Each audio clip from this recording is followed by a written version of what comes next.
Hey, it's Wiley Sharp with Catamaran Central, and today I want to take you guys for a quick video walkthrough on board my 2012 Leopard 44 Island Time. She's a 2012 Leopard 44, as I mentioned. She's got lithium battery, solar, water maker, generator was replaced a few years ago. All in all, a lot of really nice equipment on board, and she's in very good condition. Never hurricane damage, anything like that. Really good boat. Let's go ahead and jump aboard. Okay, we're going to begin today's tour here on the starboard sugar scoop. Through this hatch here, we've got the first of two mechanical spaces. This boat has got an SD60 that was replaced here on this side. It is still the original Yanmar engine from the factory, but fully up to date on all of its servicing. First couple of things I noticed when I step up to the boat that are worth pointing out, and we'll take a closer look at them as we go, is the full enclosure, not just for the cockpit, but also for the helm up there. And then the other really notable feature that you see as soon as we get on board is the solar array. So this boat's got almost 2,000 watts of solar paired to some Dragonfly lithium batteries, and really allows the boat to be off the grid.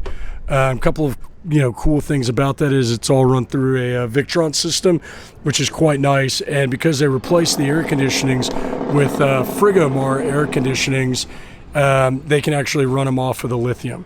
So here we've got the High Field 360 with a 25 horsepower Yamaha gas engine that's both electric start as well as push button start. I love the fact that they added this dock box here that has a slight overhang over the stern of the boat. One of the kind of downsides, I guess, on the Leopard 44, if you will, is there's just not a ton of storage in the cockpit, and this dock box really creates a good solution for that. So we're going to go around to the foredeck and then take another look here at the cockpit. So I'll talk about that here in a moment. But as we get up to the weather deck, so you've got nice wide weather decks with kayak racks. The kayaks are actually going to go with them back to Florida, so they don't convey in the purchase. But you can see that nice enclosure they have for the helm, as well as two additional SunPower solar panels. They have a brand new sail bag that was made by Doyle, as well as a jib sail that was also made by Doyle too. So coming around here onto the weather deck, up onto the foredeck, you'll see it's a large single-piece trampoline with a couple of dolphin spotting seats. I've always been a big fan of the Leopard forward cockpit. Trampoline material they use. It's a vinyl-coated netting, so it's much more comfortable than the rope-style netting. So here on the port side in this lazarette, the first thing that I'll point out is it has not only a 100-gallon water tank from the factory, but an additional 60-gallon water tank that was also installed from the factory.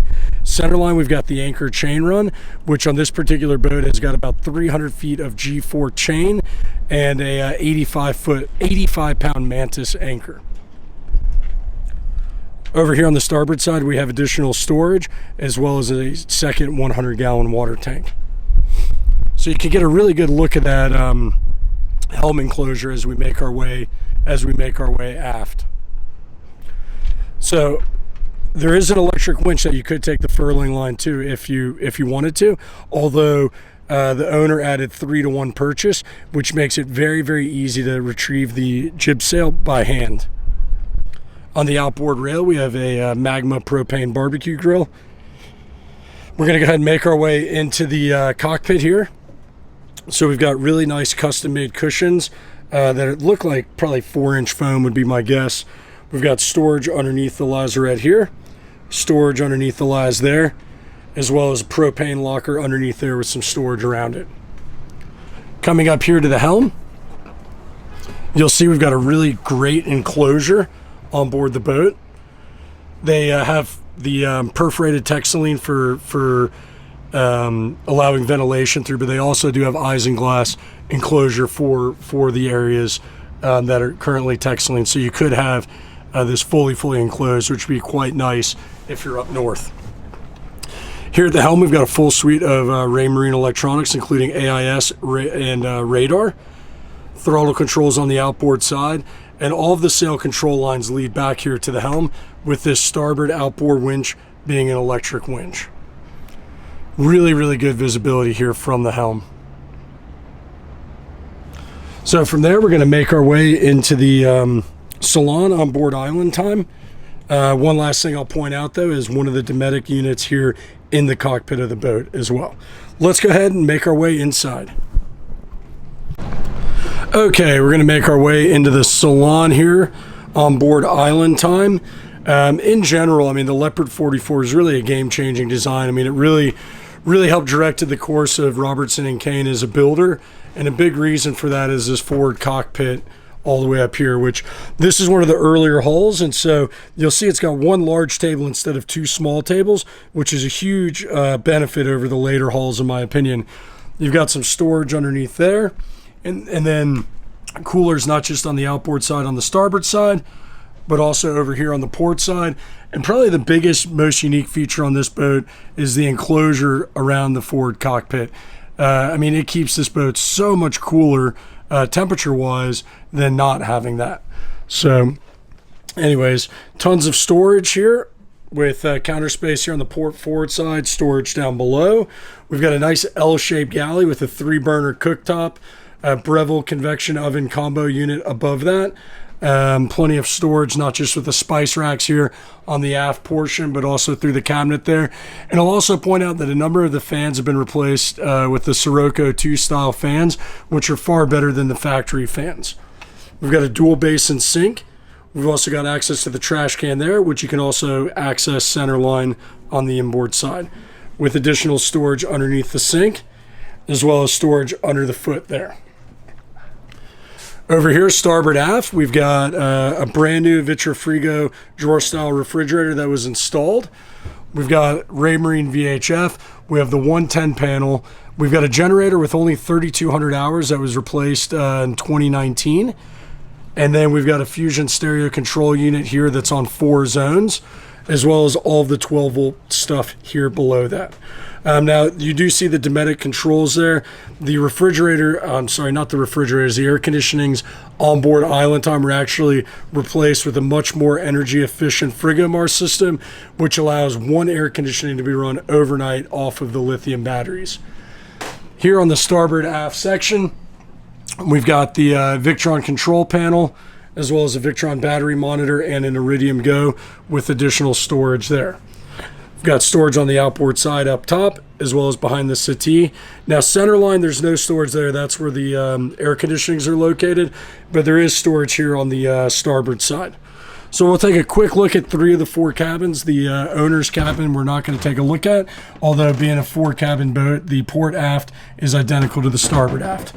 So here in the starboard forward cabin, it's a queen-size berth with access to the forepeak through the blind there, and a lot of natural light coming into the space. This boat is also equipped with a Cruise RO 40-gallon-an-hour water maker, which is located underneath the berth here, as well as a control panel at the foot of the bed. We've got plenty of storage on shelving here on the inboard side, as well as a large hanging locker and additional storage here on the inboard side. Through this door, we've got the first of 4 heads on board island time. Now, while it's technically not a dry head, it does have a separate shower stall, which is quite nice, meaning the whole head is not wet like a traditional wet head. So a well thought out design. Before we cut over to the port side, I'll point out the second Dometic here, and this is a two-zone Dometic here in the salon. Making our way across the salon, we're going to check out the 2 final guest staterooms on board island time. So you'll see very similar to what we looked at over on the starboard forward side, as well as a forepeak. A head very much like the one we just saw, in fact, identical. And then coming through the companionway here, we've got a semi walk-around queen-size berth. Now, on the owner's side, they replaced the mattress with a sleep number bed. We're not going to go into that cabin because of, they've just got stuff in there and whatnot. But it is identical to this cabin with tons of storage on the inboard side. Got storage here, more storage on the inboard side, storage underneath the bed. And the 4th and final head on board island time. So there you have it. This is the 2012 Leopard 44 island time here in the Virgin Islands. If you have any questions on the boat, please leave a comment down below, shoot me an email, and as always, if you like what I have to say, don't forget to hit the subscribe button. Thanks and have a good day.